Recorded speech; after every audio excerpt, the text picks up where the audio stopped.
ಹೌದು, ಅವರು ಒಂದು ಸುಳ್ಳನ್ನು ಒಂದು 100 ಸಲ ಹೇಳ್ಬಿಟ್ರೆ ಅದು ಸತ್ಯ ಆಗುತ್ತೆ, ನಿಜ ಆಗುತ್ತೆ ಅನ್ನುವಂಥ ಒಂದು ಮನಸ್ಥಿತಿಯಲ್ಲಿ ರಾಹುಲ್ ಗಾಂಧಿಯವರು ಮತ ಸುಳ್ಳು ಮತ ಮತ್ತು ಇದ್ರ ಮತದಿಂದ ಗೆದ್ದಿದ್ದಾರೆ ಬಿ ಜೆ ಪಿಯವರು ಅಂತೇಳಿ ಅಪಪ್ರಚಾರ ಮಾಡ್ಕೊಂಡು ಬಂದರು. ಅದು ಅವ್ರಿಗೆ ಮುಳುವಾಯ್ತು ಇವತ್ತು. ನಂಬರ್ 1. ಎರಡನೇದು, ಮೋದಿಯವರ ಒಂದು ಕಾರ್ಯವೈಖರಿ ಇವತ್ತೇನು ಆಡಳಿತ ನಡೆಸ್ತಾ ಇದ್ದಾರೆ, ವಿಶ್ವದಲ್ಲೇ ಎಲ್ಲ ದೇಶದವರು ಮೆಚ್ತಾ ಇದ್ದಾರೆ. ಇನ್ನು ಭಾರತ ದೇಶದವ್ರು ನಾವು ಮೆಚ್ಚೋದಿಲ್ವಾ? ಹಾಗಾಗಿ ಇವತ್ತು ಬಿಹಾರ್ ಅಲ್ಲಿ ಎಲ್ಲರನ್ನೂ ನೋಡಿದ್ದಾರೆ ಜನ. ಬಿಹಾರ್ ಎಷ್ಟು ವರ್ಷದಿಂದ ಆ ರಾಜ್ಯದಲ್ಲಿ ಅದು ಭಾಳ ಒಂದು ಕರ್ನಾಟಕದಲ್ಲಿ ಜನತಾದಳ ಇದ್ದಾಗ ಬಿಹಾರಲ್ಲಿ ಜನತಾದಳ ಇತ್ತು. 77 ಚುನಾವಣೆ ಆದಮೇಲೆ 1977 ಚುನಾವಣೆ ಆದಮೇಲೆ ಎರಡು ರಾಜ್ಯನೂ ಒಂದೇ, ಬಿಹಾರ್ ಮತ್ತು ಕರ್ನಾಟಕ ಅದಿತ್ತು. ಈಗ ಅಲ್ಲಿ ಧೂಳಿಪಟ ಆಯಿತು ಬೇರೆವೆಲ್ಲ. ಆದರೆ JDU ನಮ್ಮ ಜೊತೆ ಸೇರಿರೋದ್ರಿಂದ ಬಿ ಜೆ ಪಿಯಿಂದ ಅದು ಸೇಫ್ ಆಯ್ತದು. ಇಲ್ಲದೇ ಇದ್ದರೆ ಬಿ ಜೆ ಪಿ ಜೊತೆ ಸೇರದೇ ಇದ್ದರೆ ಅವರು ಸೇಫ್ ಆಗ್ತಾರಿಲ್ಲ ಈ ಸಲ. ಈ ಫಲಿತಾಂಶ ಮುಂದೆ ನಮ್ಮ ಕರ್ನಾಟಕದಲ್ಲಿ 2028ರಲ್ಲಿ ಇದು ಖಂಡಿತವಾಗಿಯೂ ಇದೇ ರೀತಿ ಫಲಿತಾಂಶ ಬರೋದ್ರಲ್ಲಿ ಸಂದೇಹ ಇಲ್ಲ ಅಂತ.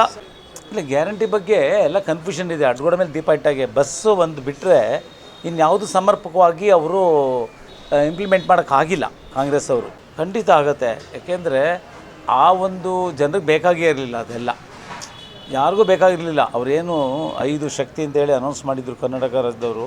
ಅದು ಪ್ರಾರಂಭ ಹೊಸ್ದಾಗಲ್ವ, ಕರ್ನಾಟಕದಲ್ಲಿ ಹೊಸ್ದಲ್ವೇ, ಗೊತ್ತಾಗಿಲ್ಲ.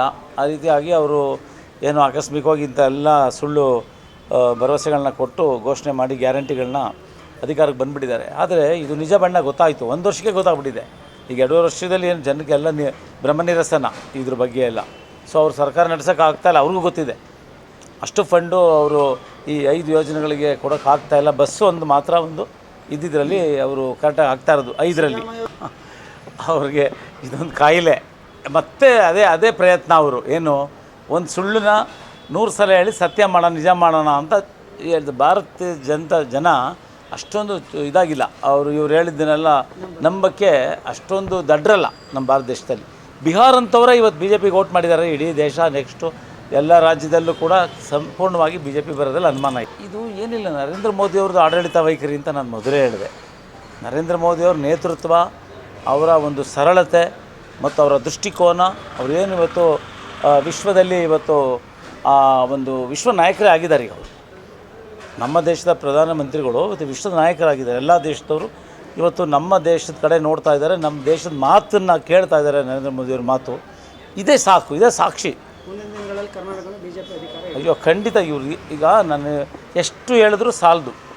ಕರ್ನಾಟಕ ಸರ್ಕಾರ ಯಾವಾಗ ಅದು 1 ವರ್ಷದಲ್ಲಿ ಭ್ರಮನಿರಸನ ಆಗಿದೆ, ಜನರಿಗೆ ಅದೇನು ತೃಪ್ತಿ ಆಗಿಲ್ಲ, ಜನರಿಗೆ ಬೇಕಾಗೇ ಇಲ್ಲ ಅಂತ ಹೇಳ್ತಾರೆ. ಜನರು ಹೇಳ್ತಾ ಇದ್ದಾರಲ್ಲ, ಮಹಿಳೆಯರು ನಮಗೆ ಬೇಕಾಗಿಲ್ಲ ಇದು ಅಂತ ಹೇಳ್ಬಿಟ್ಟು ಗ್ಯಾರಂಟಿಗಳು ಬೇಕಾಗಿಲ್ಲ ನಮಗೆ ಅಂತ ಹೇಳ್ತಾ ಇದ್ದಾರೆ. ಎಲ್ಲ ಕಡೆ ಹೇಳ್ತಾ ಇದ್ದಾರೆ. ಅದು ಸಮರ್ಪಕವಾಗಿ ಯಾವುದೂ ಇಂಪ್ಲಿಮೆಂಟ್ ಆಗಿಲ್ಲ. ಅದು ಸುಮ್ಮನೆ ಹೇಳ್ತಾರೆ, ಅಲ್ಲೊಂದು ತಿಂಗಳು ಕೊಟ್ವಿ, ಮುಂದಿನ ತಿಂಗಳು ಕೊಡ್ತೀವಿ, ಇನ್ನೊಂದು ತಿಂಗಳು ಕೊಡೋಲ್ಲ. ಅದೆಲ್ಲ ಸುಳ್ಳು. ಅದೆಲ್ಲ ಏನು ಕೊಡೋಕ್ಕಾಗ್ತಾಯಿಲ್ಲ. ರೇಷನ್ ಕಾರ್ಡು ಅಷ್ಟೇ. ಅದರಲ್ಲಿ ಕಳೆದ ಬಾರಿ ಸಿದ್ದರಾಮಯ್ಯವ್ರು ಮುಖ್ಯಮಂತ್ರಿ ಆದಾಗ 7 kg ಅಕ್ಕಿನ ಅವ್ರು ವಿತರಣೆ ಮಾಡ್ತೀವಿ ಅಂತೇಳಿ ಘೋಷಣೆ ಮಾಡಿಬಿಟ್ಟು ಒಂದೊಂದು ಜಿಲ್ಲೆಯಲ್ಲಿ 2-3 ಲಕ್ಷ ಅದನ್ನು ಕಟ್ ಮಾಡಿದ್ರು, ಅದು ರೇಷನ್ ಕಾರ್ಡನ್ನ. ಸೊ ಅದು ಗೊಂದಲ, ಅದು ಮುಂದುವರಿಸ್ತಾನೆ ಇದ್ದಾರೆ. ಮತ್ತು ಅವ್ರದ್ದು ಅದೇ ಚಾಳಿ ಅದು. ಏಕೆಂದರೆ ಇಲ್ಲಿ ಕೊಡಬೇಕಲ್ಲ ಗ್ಯಾರಂಟಿ, ಅದು ಮಾಡಿದ್ದಾರೆ. ಹಾಗಾಗಿ ಮುಂದಿನ ಸರ್ಕಾರ ನಮ್ಮದೇ, ಬಿ ಜೆ ಪಿನೇ.